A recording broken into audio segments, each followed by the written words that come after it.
Hello, everyone. Welcome back to episode 6 of the final whistle on the 6 of the final whistle. And we've been through a bit of a journey with Adam Penwell here. We talked about he was a big lad in the beginning, got told he was overweight, some tough love. He put all the effort in, becoming an amazing, impressively fit guy. He's put a little bit more timber on now, bless him, but you know, an amazing example of committing to a dedicated plan of dietary and everything else. Then he gets through the levels. We talked about his clip he did on his first ever level 3 game. We pulled him to pass on stuff, and he's been good enough to lay himself bare. But a really important part of the journey was the end, really, the disappointing ends. Unbelievably disappointed for Adam, but I was really disappointed because I knew he had a bright future, and I was really disappointed for him because I knew the hard work he put in. But Nate, when you've been a big lad, I know you know you're not a big lad, but when you've been in a journey of losing a lot of weight. Oh, you're talking about me now. I was thinking I've never been a big lad.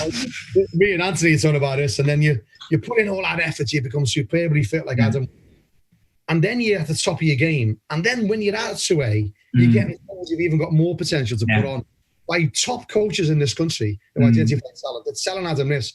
Then bang, a big injury comes like that. What advice would you got for other referees at any level that come across similar challenges?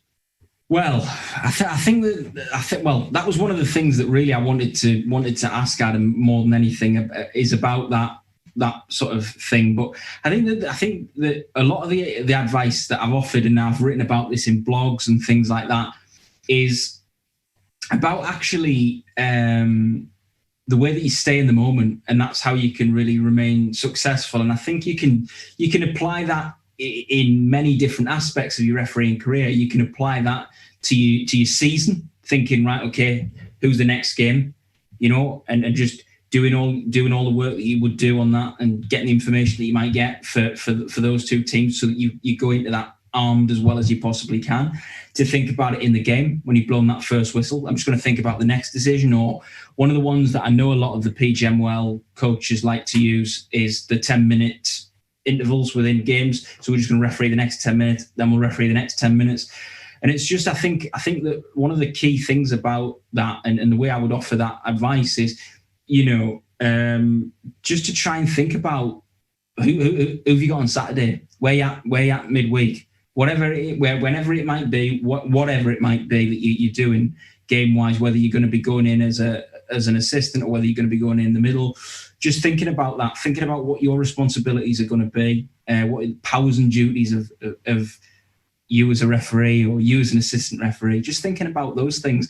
What do I have to do to do well, and how have I been doing? You know, I was going to mention it on last night's episode when Adam was talking about sort of the way that he evaluated and beat himself up about certain aspects of that particular game we were previously talking about. My blog this week, to plug my blog this week, is all about actually finding that balance and actually not being your worst enemy, because you actually you alone can be the reason why you don't succeed, why you don't get that promotion, why you don't come off with a mark that you want from the observer, if you get your mindset wrong. So I think that's one of the things that I would always, you know, the things that I've just mentioned there, the things that I would advocate, and the kind of terms I would talk to officials in. But yeah, like I alluded to at the beginning of answering the question there, I'm really, really keen to understand how Adam dealt with that, because you've spoken in such glowing terms about him. Richard Mellon's spoken in such glowing terms about him. I'm you know, and I really value both of your opinions. And I from hearing that and hearing the things about the way Adam refereed, I'm absolutely in no doubt that, you know, he would have gone on to be, you know, climb the ladder even further and down at the Football League, and then who knows where you can go from there. So my question to Adam is, it's a two-part question. It's one, how did you deal with? Well, no, I'll just ask you the first question first. How did you deal with people telling you that?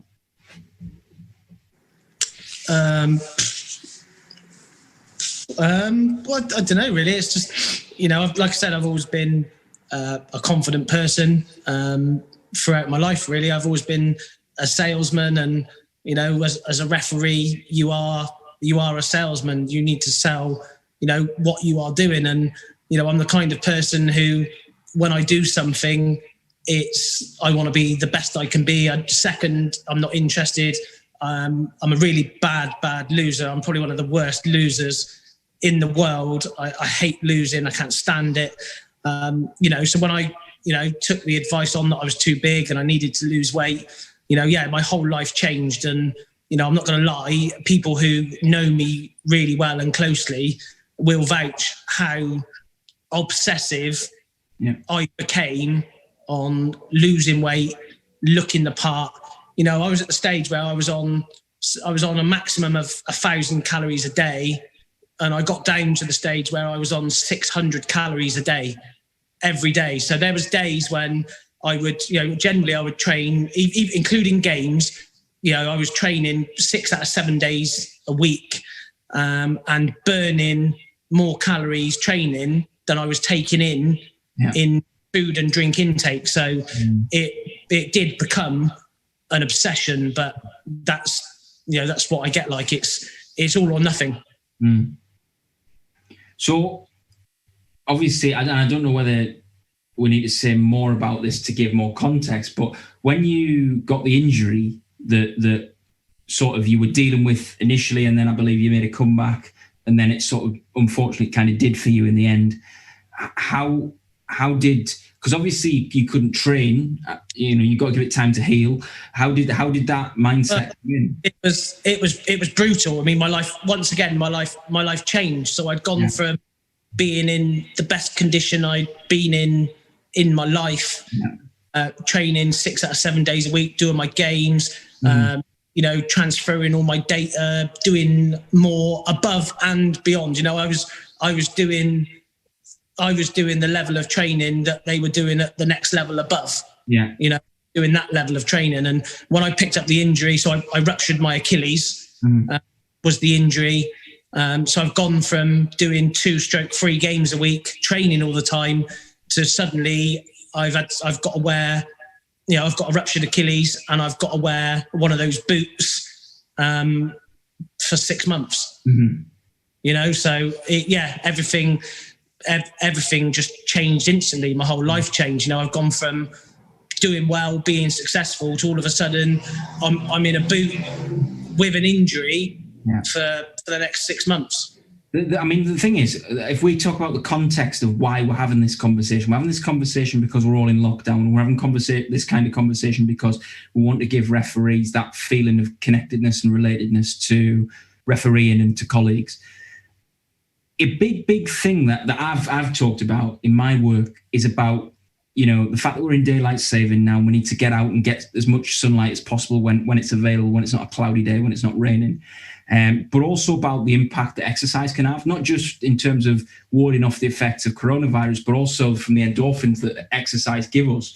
So if you're not able to get endorphins from exercise going through that 6-month period with a boot on, I just want to ask you, did you actively feel a difference in your mental health at that stage? Did it have an impact on your mental health? Were you conscious of your mental health?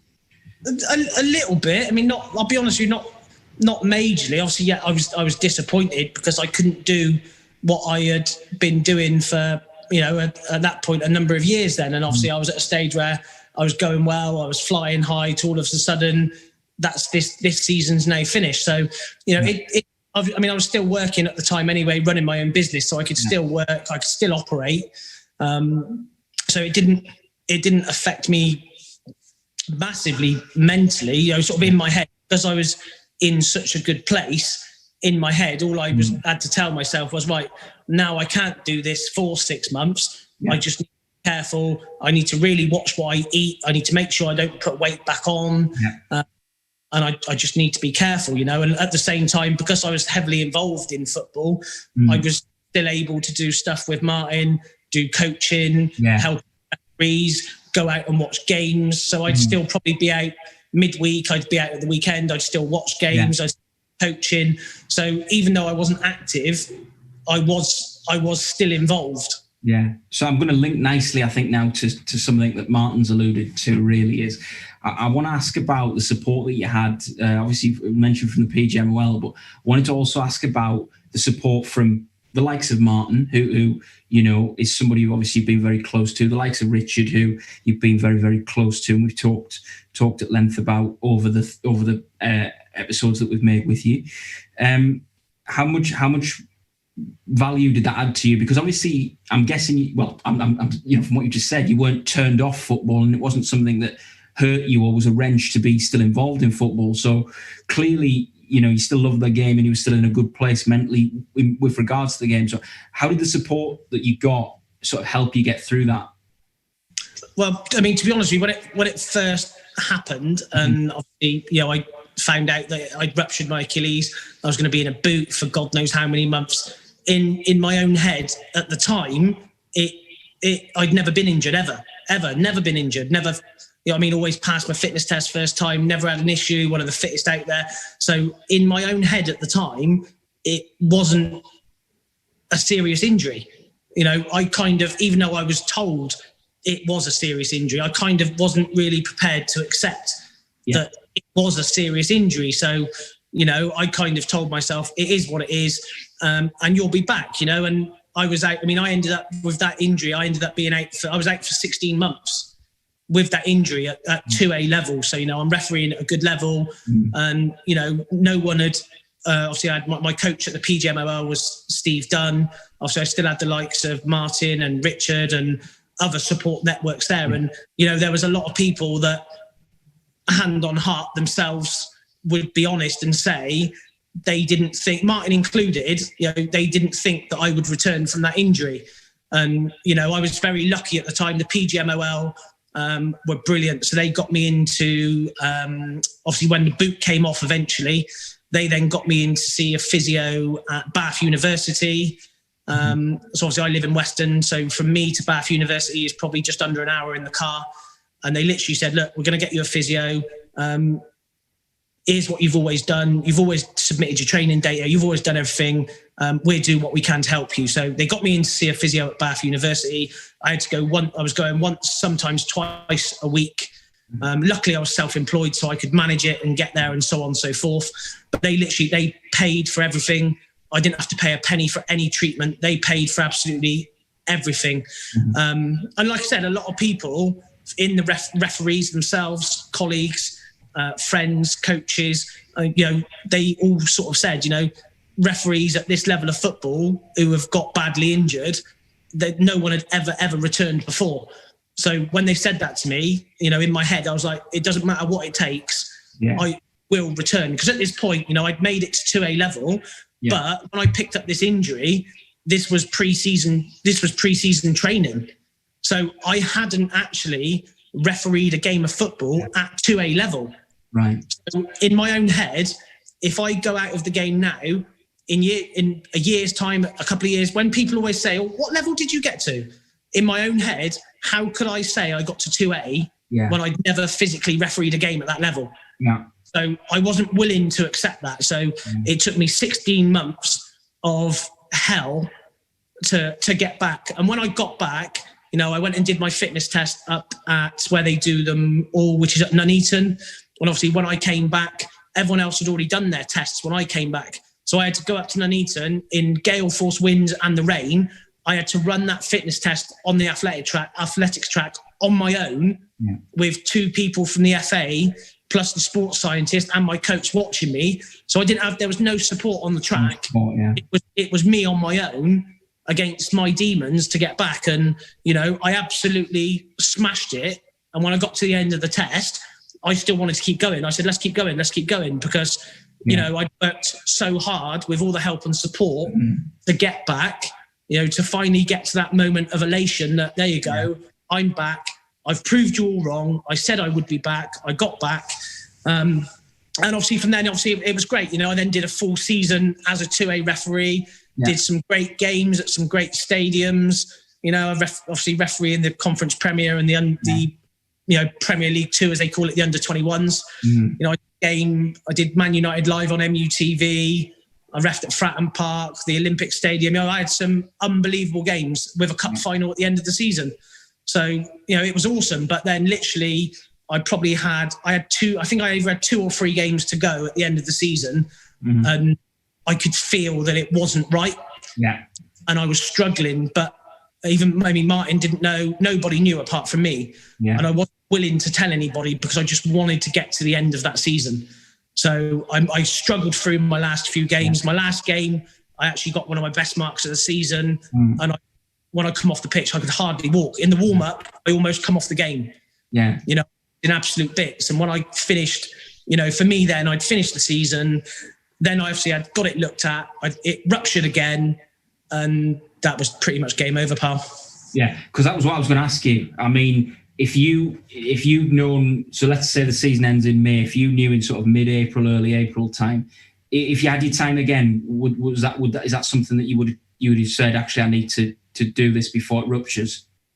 I don't think so, because I think it was that bad. You know, when they looked at it the first time, they did say you probably won't be able to return to the level of activity that you were doing before. Yeah. So to get back, as far as I was concerned, at this point, I knew I was struggling, but no matter what, I was going to complete that season. Yeah. So that if that was it for me, right, I could say, yes, I got to that level. Yeah. Yeah. And I couldn't have anyone say, oh yeah, but you didn't even finish the season. You know, I got back to that level. I did finish the season. Yeah. You know, that was then when I then got it looked at again, it was ruptured again. Yeah. And they basically said, look, it's that bad that you're either going to have to pack it in, or if you continue and go through another 16 months of rehab to get back, you could do more damage. You could do permanent damage. You know, you get to 45 years old, you might not be able to walk on it at all. Yeah.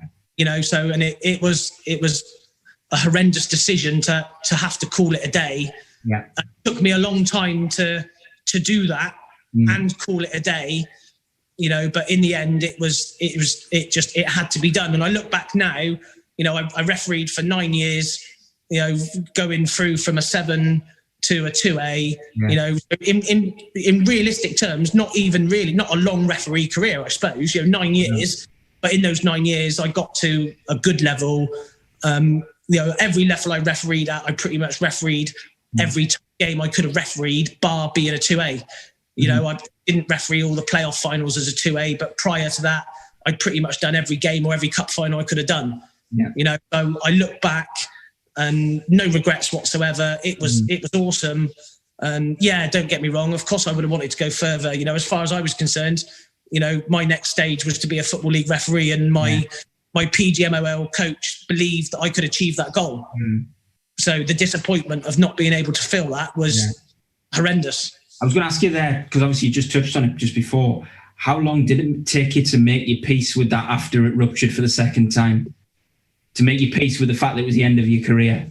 So it was the end of the season when it went again. So that would have been whatever time of the year that was, May, you know what I mean, April, probably April time it was then, because I wasn't in a, you know, my season was okay. I finished around about mid-table. I didn't set the world on fire, but I did all right.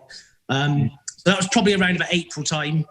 And then it took me until I officially finished in the December. Right. So, you know, April was gone, the end of the season was gone, it had ruptured again. Yeah. I wasn't going to be ready for the start of the next season, August, September time. Yeah. So I was still obviously in total pieces. Yeah. And in my own head, probably up until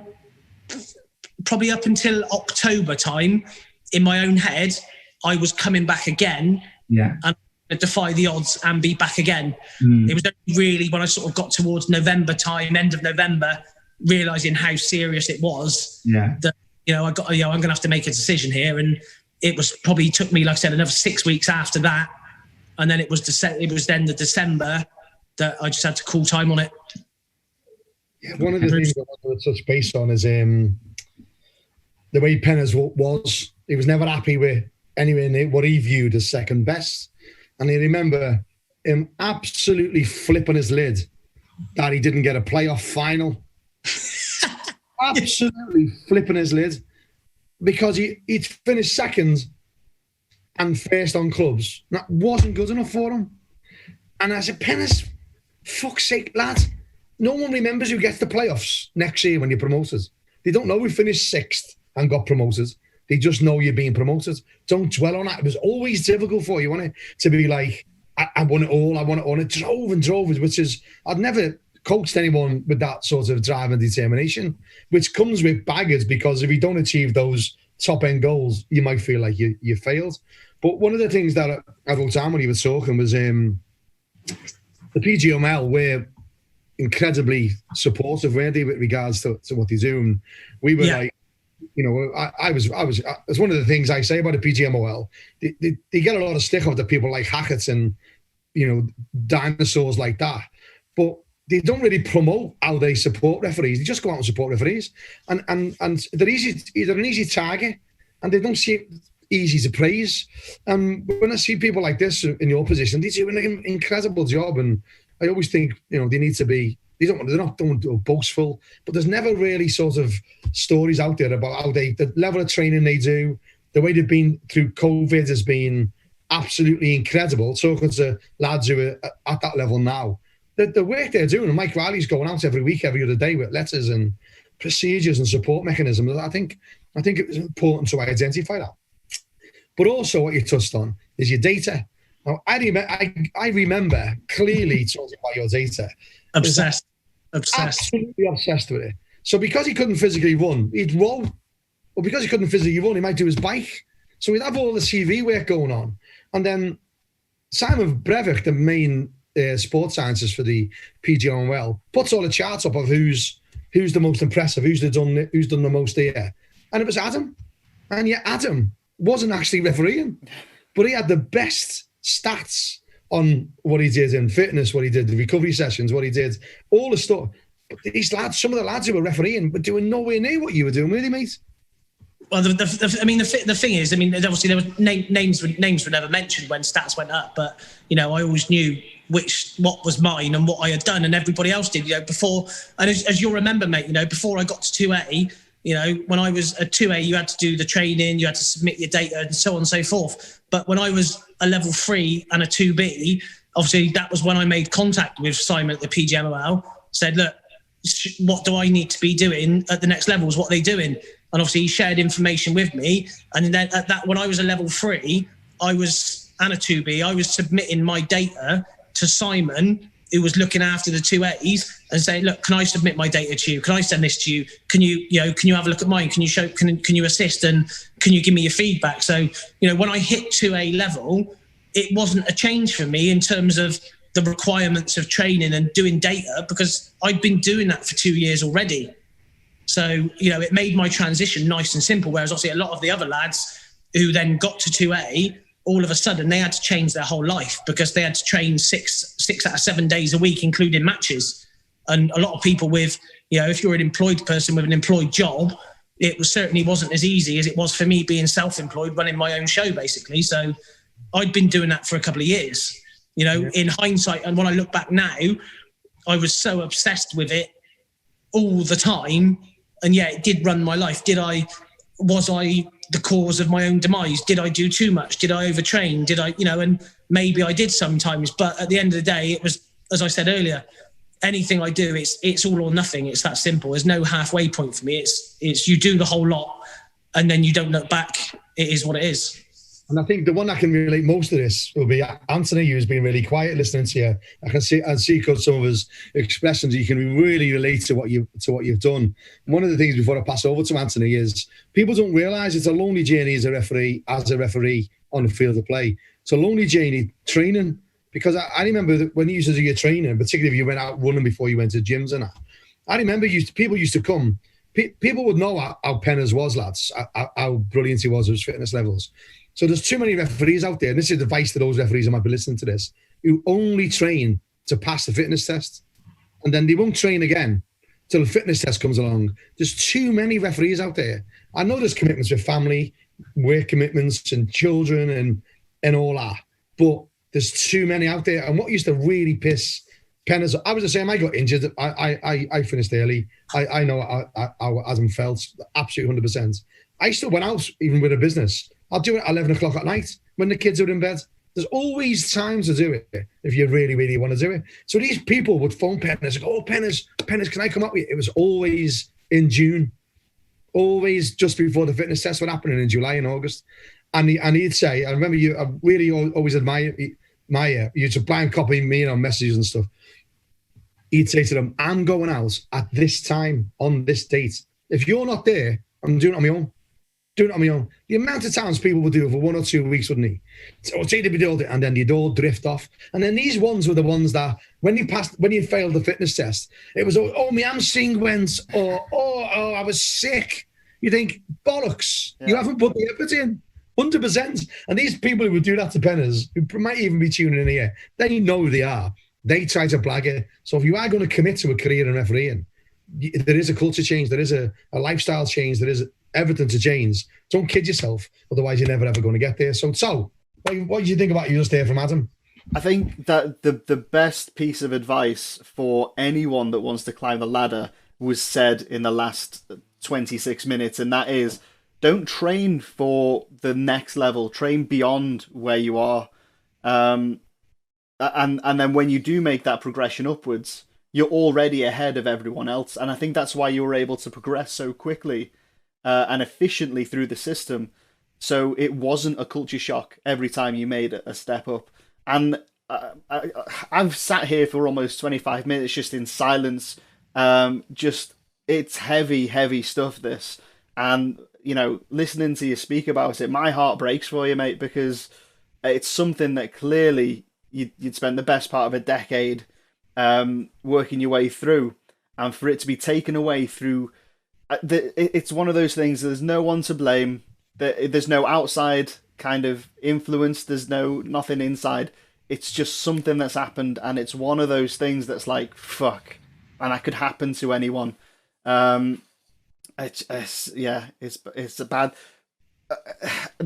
The silver lining, if you like, is that your story now and the advice that you've just given can go on now to help a lot of people who will listen to this and want to do the same thing that you've done, and just be able to emulate you, and hopefully, and I sincerely hope a lot of young referees do listen to this, that have the same motivation and determination and focus that you had in those 9-10 years, to be able to put into practice themselves what you've spoken about, because it's been really inspirational. And to touch on what Martin said there about weight loss, for you it was someone saying drop the weight and this will happen for you. But for a lot of people out there won't be that external factor of someone to say lose the weight. But if you're an overweight person like I was, you already know. And one day you'll wake up and you'll look at yourself in the mirror and you'll think today's the day. And that is something that will help with the motivation, with the determination, with the drive. But yeah, man, I could honestly, if we had the time, I would just let you keep talking for another half hour, and I would sit here, I would shut up, and I would just listen. Great. Yeah, because what you're saying is just it's deep, it's insightful, it's impactful. Honestly, I'll buy you a beer if I ever come down south. Just one. Can I just add one thing? Just it might interest you to hear me say this. I don't think I've said this.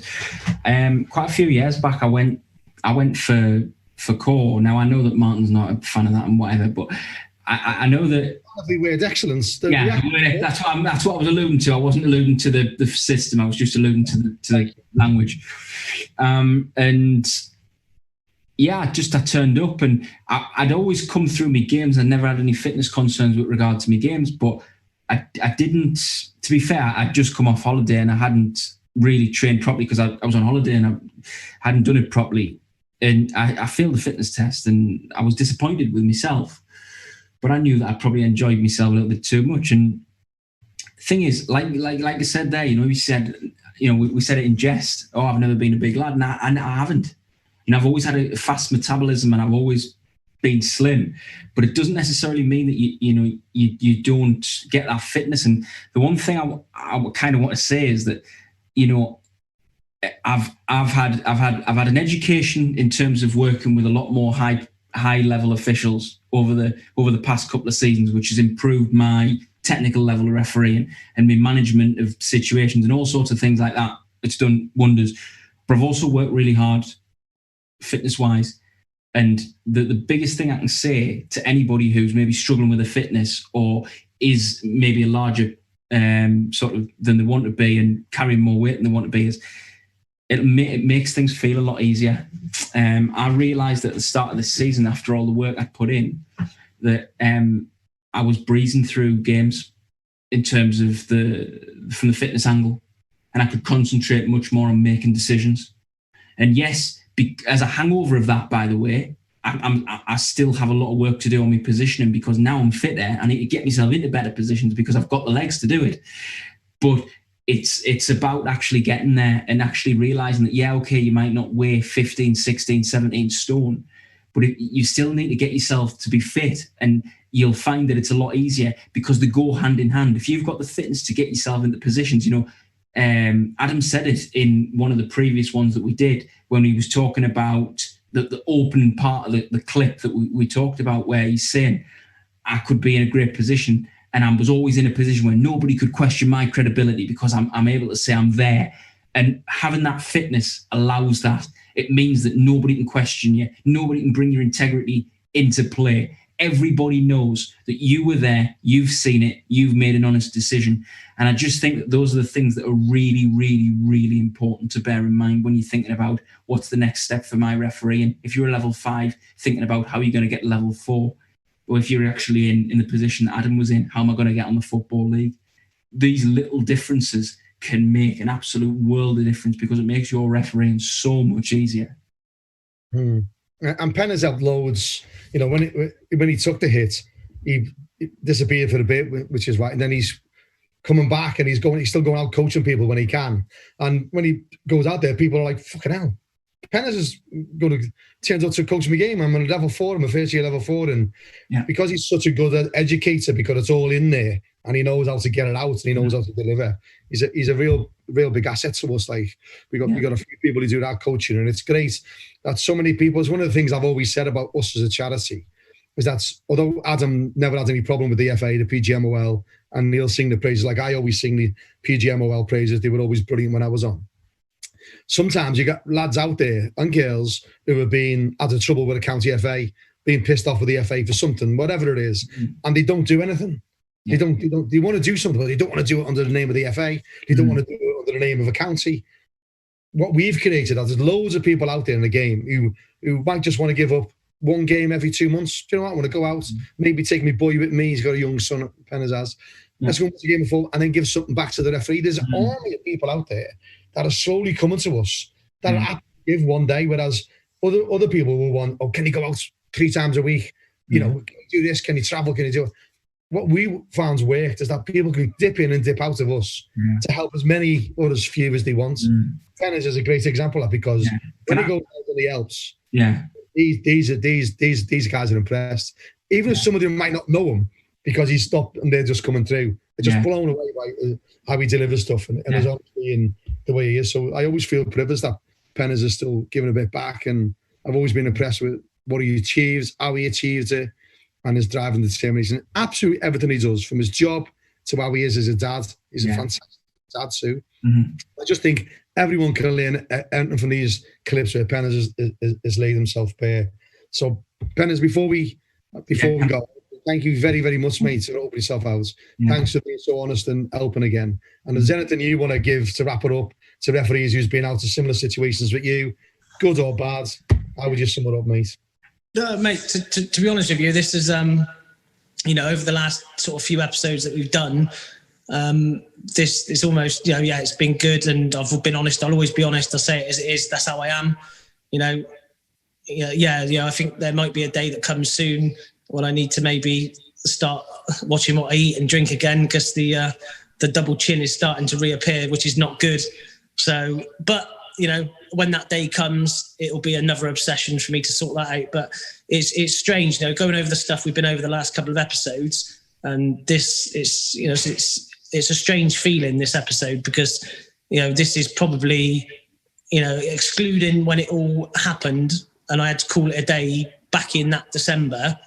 This is probably the first time it's been talked about really in depth, and it does it does, you know, I'm feeling it a little bit. It does, you know, it feels emotional. It feels emotional now. And, you know, I didn't think I was going to quite feel like this. And it's, you know, but at the end of the day, like I said, I've got no regrets. It is what it is. And, you know, my final word to anybody out there is there's, you know, loads will say, can't do it, can't do it, can't do it. No such word as can't.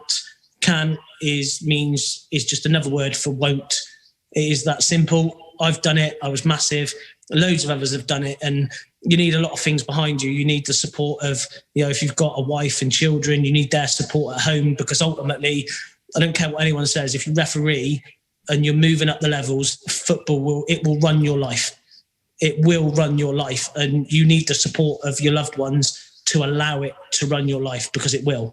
Then you need the support of your friends, your coaches, your colleagues. You know, I've had Martin for many, many years. And yeah, when I got to the PGMOL and the 2A level, you know, yeah, then I had Steve Dunn was my coach.